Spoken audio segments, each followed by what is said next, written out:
Bonjour, aujourd'hui nous allons parler de différences raciales. Les races sont-elles égales?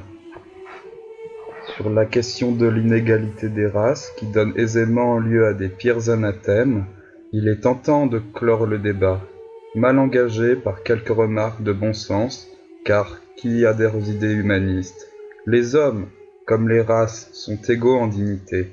De plus, les inégalités ou supériorités éventuelles que l'on trouvera entre eux et entre elles sont relatives. Elles dépendent du point de vue. Nous écrivions à ce propos dans La politique du vivant, l'antiracisme authentique ne peut se fonder que sur le respect des différences. Il admet l'existence des races, qui est un fait d'évidence, mais se refuse à établir entre elles une quelconque hiérarchie. Si les races sont différentes, on ne saurait pour autant les qualifier d'inférieures ou de supérieures. Pas plus qu'on ne songe à classer Hokusai par rapport à du rare. Cependant, on ne peut en rester là. Si l'on veut sortir de la confusion actuelle, qu'entend-on tout d'abord par inégalité? À l'origine, inégalité est simplement le contraire de l'égalité et n'implique pas de comparaison entre les termes. En ce sens, il est évident que les races sont inégales. Qu'elles ne sont pas égales, puisqu'elles sont différentes. Mais l'esprit humain a une tendance irrépressible à comparer et à poser des jugements de valeur entre les éléments qu'il compare, d'où une seconde acception du mot, qui implique alors la supériorité de l'un et l'infériorité de l'autre. Le vocabulaire des mathématiques ajoute d'ailleurs à l'ambiguïté, puisque la relation d'inégalité x est supérieure à y où x est inférieur à y, et d'autre chose que la relation de différence ou de non-égalité, x n'est pas égal à y. Les choses se compliquent encore, pour qui voudrait parler d'inégalité des races, parce que d'une part, la supériorité éventuelle d'un groupe sur une autre ou d'une race sur une autre dépend du paramètre étudié, et que d'autre part, elle ne sera vraie qu'en moyenne et non, la plupart du temps, pour tous les individus qui composent respectivement chacun des groupes. Le QI, quotient intellectuel, qui mesure l'intelligence, ou du moins certains de ses aspects, est le paramètre non physique qui a été le plus étudié, et de loin, surtout aux États-Unis. On a observé de grandes différences sur les groupes ethniques, plus ou moins homogènes sur le plan racial. C'est ainsi que les Noirs américains ont un QI inférieur en moyenne de 15 points par rapport au reste de la population, ce qui est considérable puisque la moyenne générale est de 100. Et l'on sait, depuis les travaux fondamentaux d'Arthur Jensen et d'autres, que cet écart de 15 points est essentiellement imputable à la différence génétique. Cette conclusion n'a rien de surprenant, dès lors que le QI a un coefficient d'héritabilité de 80% au niveau individuel. Soulignons cependant que l'écart évoqué ne porte que sur les moyennes.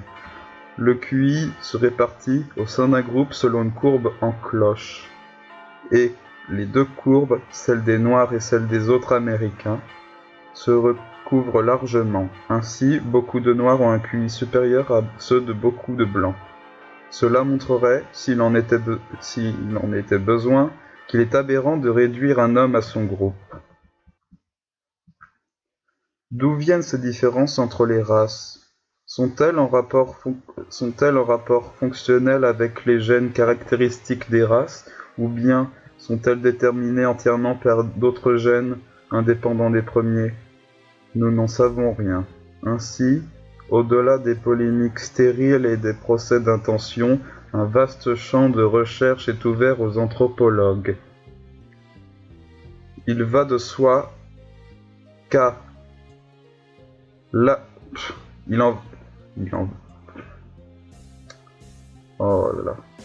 nombreux travaux ont clairement montré que les différences de moyenne de QI clamées entre noirs et blancs américains s'expliqueraient totalement par le biais du haut classe social des enquêtes et à la couleur de peau des enquêteurs.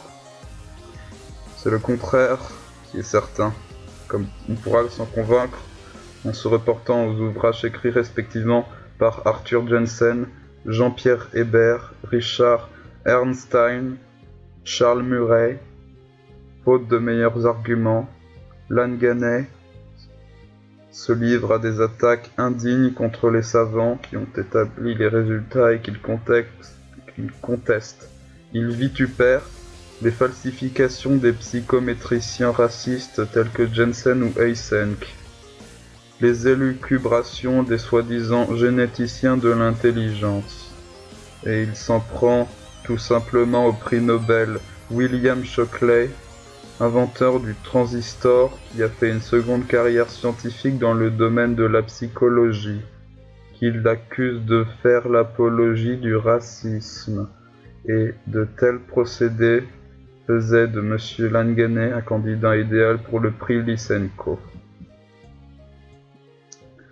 Ce que la science nous dit des races humaines.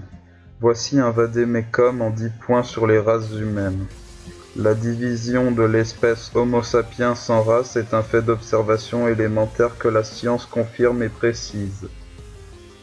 Il y a 5 races, caucasoïdes, mongoloïdes, congoïdes, capoïdes et australoïdes. La couleur de peau est secondaire, il y a 3 races noires, congoïdes, capoïdes et australoïdes. Les Indiens sont des caucasoïdes. Les gènes commandent le mental autant que le physique, c'est vrai, en particulier pour ce qui détermine la race. La race, composante du fond génétique, est à la base de l'identité d'un peuple. Les races ne sont pas égales, car l'égalité n'est pas dans la nature. En dehors des vrais jumeaux, monozygotes, les deux individus ne sont jamais génétiquement identiques. De même, les gènes qui déterminent la race ont une influence physique et mentale qui varie selon la race. L'égalité des citoyens devant la loi, quelle que soit leur origine, proclamée par la Constitution, n'est en rien une égalité de nature. On peut dire autant de l'égalité morale entre les hommes affirmée par certaines religions ou philosophies. L'individu ne se réduit pas à sa race, il est d'abord lui-même.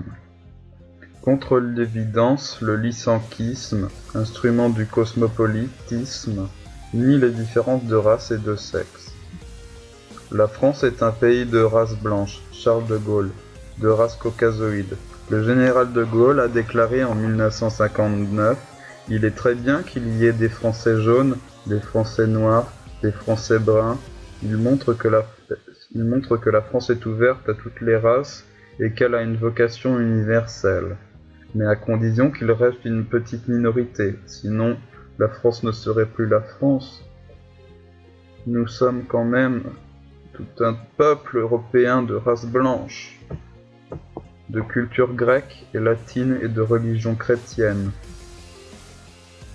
Puisque nous sommes un peuple européen de race blanche, comme l'est rappelé le général de Gaulle, la mélanisation de la France, l'explosion de la population de race congoïde est susceptible de porter encore plus gravement atteinte à notre identité que l'islamisation, car si on peut changer de religion, on ne peut pas perdre sa race.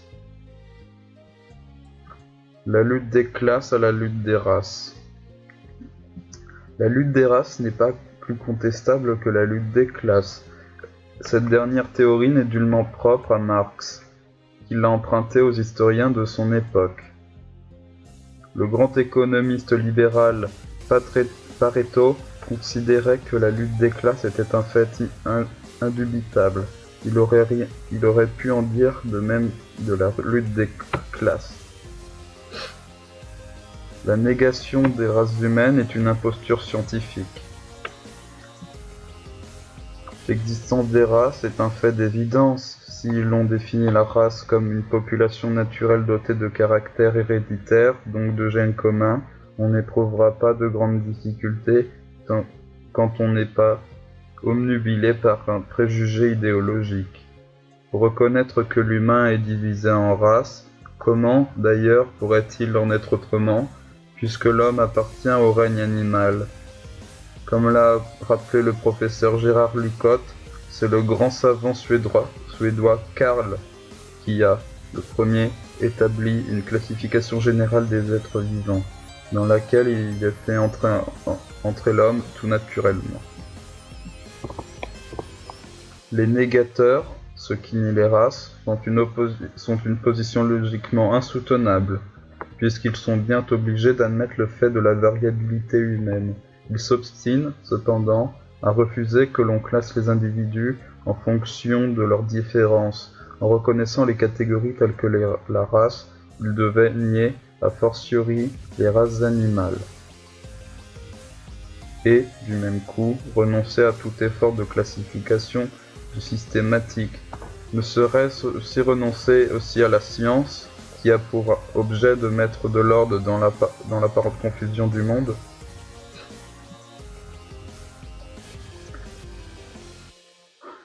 Nous avons cité une phrase négatrice. Il écrit « Les comparaisons entre les fréquences des gènes conduisent à considérer 3 grands groupes de population et un certain nombre de populations périphériques, intermédiaires ou inclassables. Les Indo-Européens et les Africains noirs constituent 2 groupes relativement homogènes, indiscernables pour certains systèmes génétiques. C'est assez différent pour d'autres.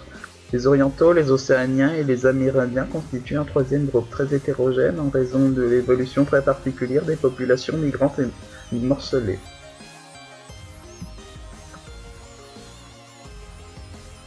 Une société est un système bioculturel.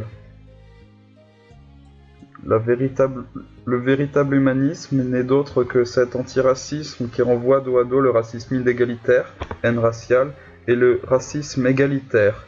Il suppose une conception équilibrée des relations entre biologique et le culturel. Si le culturel n'est pas indépendant du biologique, il n'en est pas pour autant un simple reflet. La biologique et culturel forment un tout, une société, et un système bioculturel complexe où les 2 sphères s'interpénètrent et réagissent. La question raciale est aujourd'hui centrale. Raymond Cartier, surtout connu pour avoir laissé son nom au cartiérisme, doctrine selon laquelle il ne faut pas gaspiller l'argent public pour les pays du tiers-monde. Plutôt Corrèze que Zambèze.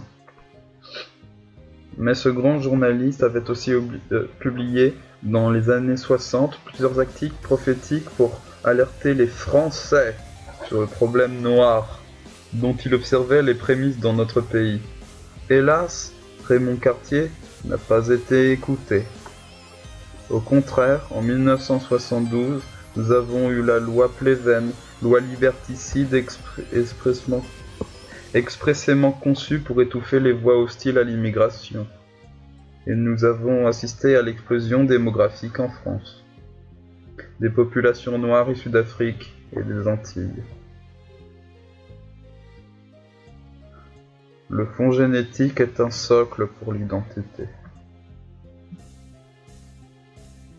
De l'existence des races humaines et de leur base héréditaire. Étymologiquement, le terme de race proviendra du latin radix, ce qui fait référence à la racine et évoque l'image de l'arbre généalogique. Depuis la Renaissance, le terme de race correspond à une notion pratique, ce qui désigne tout à la fois la lignée, la famille et la génération constituées de père en fils, et ce plus précisément dans le cas des familles nobles.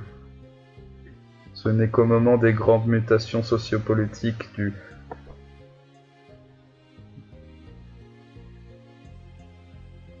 XVIIIe siècle et lors de la remise en cause des ordres privilégiés que la notion de race change de sens pour désigner une collection d'individus de même origine géographique que réunissent les traits physiques analogues. Très bien. Nous avons parlé de race, il est temps pour nous de nous dire au revoir. Au revoir.